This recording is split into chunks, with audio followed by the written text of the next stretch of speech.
মানব ধর্মের সেই 5টি স্তম্ভ কি? প্রথম হচ্ছে অহিংসা। কায় মনোবাক্যে আমরা কারো হিংসা করব না। কায়িক, বাচিক এবং মানসিক।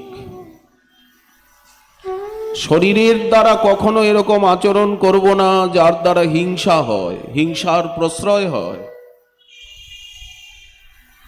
বাক্যের দ্বারা এমন কখনো কথা বলবো না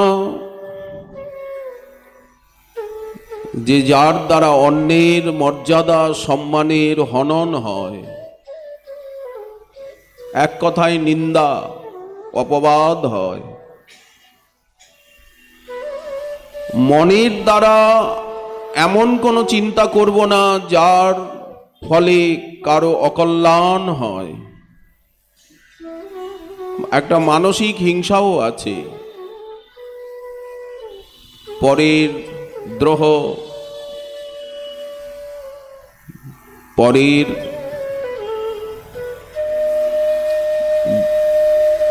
সুখ সুবিধার বিপরীত চিন্তাধারা, এটা মানসিক হিংসার অঙ্গ। কায় মনোবাক্যে আমরা অহিংসায় প্রতিষ্ঠিত হব। এটা মানব মাত্রেরই কর্তব্য। তিনি যে দেশের হন, যে ধর্মেরই হন, মানব ধর্ম সবার জন্য এক। দ্বিতীয় হচ্ছে অচৌর্য। কারো কোনো সম্পত্তি চুরি করব না, আত্মসাৎ করব না, অপহরণ করব না। নিজে পরিশ্রমের দ্বারা, তপস্যার দ্বারা অর্জন করব। দণ্ডকারণ্যে অনেক মুনি ঋষি ভগবান রামচন্দ্রকে নিজ নিজ তপস্যার শক্তি দিতে চাইছেন, কিন্তু মর্যাদা পুরুষোত্তম বলছেন, আমি তো ক্ষত্রিয়, আপনারা তো বিপ্র, ব্রহ্মর্ষি, তপস্বী, আপনাদের তপস্যার শক্তি আমি কেন নেব? আপনাদের দান আমি কেন গ্রহণ করব? আমিও তপস্যা করে আপনাদের মতো শক্তি সঞ্চয় করব, শক্তি অর্জন করব। এই হচ্ছে অচৌর্য। আপনি যা অর্জন করেছেন পরিশ্রম করে, আমি তাতে লোভ করব কেন? আমিও পরিশ্রমী হয়ে আপনার মতো ধনী মানী হব। আপনার অর্থ আছে, সামর্থ্য আছে, আমিও পরিশ্রম করে আপনার মতো ধনী সামর্থ্যবান হতে চেষ্টা করব। কিন্তু আপনার সম্পত্তিতে লোভ বা অপহরণ করব না। লোভ লালসা মুক্ত জীবন হবে। একে বলা হয় অচৌর্য।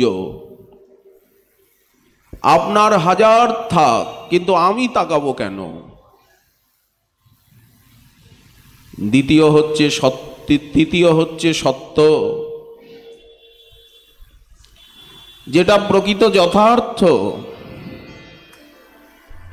সেই সত্যের থেকে একটা শিশুও বোঝে কোনটা ভালো, কোনটা মন্দ, কোনটা উচিত, কোনটা অনুচিত।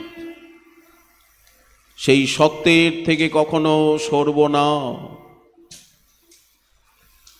সত্যনিষ্ঠ হব, সত্যের অনুসন্ধিৎস হব, সত্যের পূজারী হব, সত্যের উপাসক হব, সর্বদা সত্যাশ্রয়ী হব, সত্যাগ্রহী হব। ভাগবতের আরম্ভই হয়েছে সত্যং পরং ধীমহি। ব্যবহারিক সত্য নয়, সেই পরম সত্যকে দিয়ে তার ধ্যান। এই ধীমহি গায়ত্রী দিয়ে ভাগবতের আরম্ভ।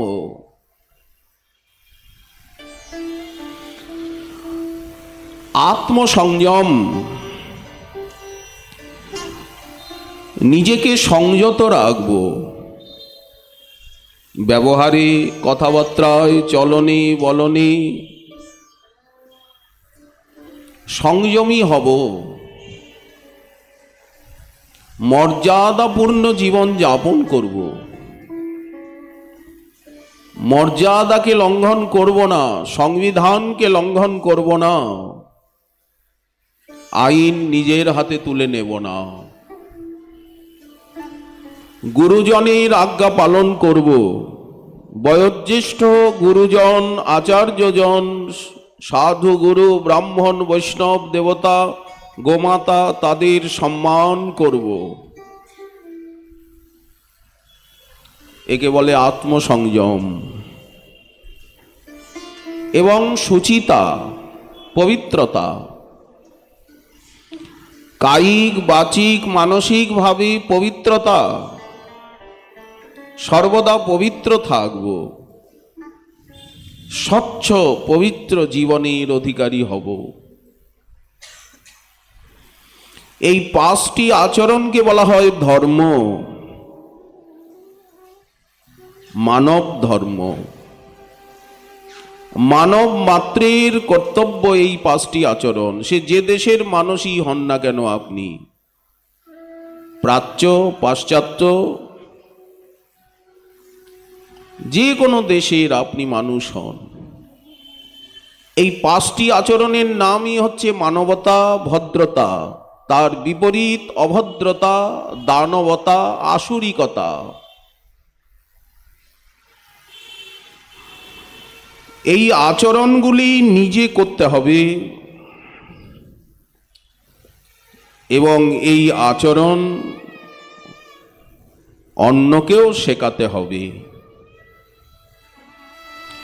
যাতে মানুষ প্রকৃত মানবতাকে অর্জন করতে পারে, মানুষ মানুষ হতে পারে। এই আচরণে যতক্ষণ আমরা প্রতিষ্ঠিত না হব, ততক্ষণ আমাদেরকে কখনোই মানুষ বলা হবে না। মানবের পরিবর্তে সেই জীবন হবে দানবীয় জীবন। সে মানব মানব নয়, তাকে দানব বলা হয়। এতেই আত্মিক পুষ্টি হবে। দেহের পুষ্টির সঙ্গে সঙ্গে আমরা আত্মাকে জানতে পারব, আত্মিক পুষ্টি সাধিত হবে। এগুলিকে বাদ দিয়ে কখনোই ভক্ত হওয়া যায় না, ঈশ্বরকে পাওয়া যায় না। আত্মিক কল্যাণ, জগৎ কল্যাণ, সমাজ কল্যাণ, ব্যষ্টি জীবনের কল্যাণ, সামাজিক কল্যাণ, রাজ্যের কল্যাণ, রাষ্ট্রীয় কল্যাণ, বিশ্বের কল্যাণ কোনোভাবেই সম্ভবপর হবে না, হয় না।